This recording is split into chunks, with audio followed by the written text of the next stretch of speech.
各位好，欢迎来到康讯说。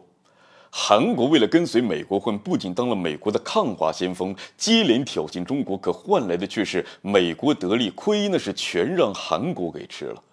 韩国如今已经是付出代价倒大霉，不用中国出手，韩国自己打自己。韩国的半导体产业已经是持续拉响警报。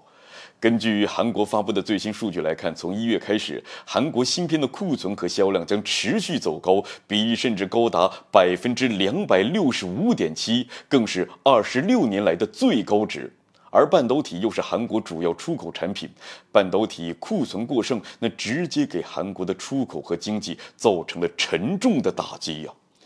如今的韩国走在对抗中国的道路，从早前的对中国入境人员区别对待，到如今对中国内政是指手画脚，韩国的所做的这一切，那就是在向美国那投名状，想和美国捆绑在一起，为了能够得到美国的好处，才成为打压中国的先锋，更是想以此来加强和美国在军事方面的合作。但是韩国可能没料到啊，韩国面临如今的困境和美国那脱不了关系。早前美国大搞科技战，导致大规模的囤积芯片，如今产能上升，韩国芯片过剩是再正常不过的事情。那其次，美国近些年来满世界的搞芯片联盟，企图联合盟友减少中国半导体的进出口，希望借此能够阻碍中国的科技发展。而韩国作为芯片生产和出口大国，免不了被美国拉拢对中国出手。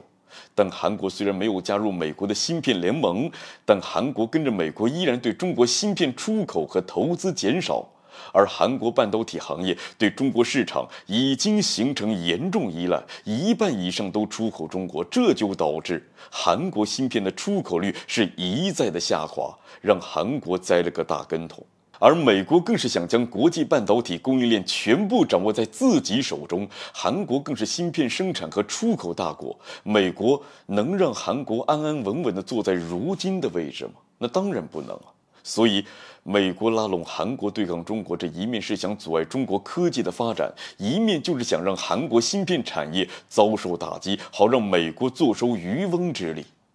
当然，韩国如今不只是半导体面临如今的地步，在旅游业和进出口产品领域都遭到了不小的打击，这一切都是韩国跟随美国对抗中国的代价，甚至不用咱中国出手啊，韩国就自己把自己的经济那作到如今的地步。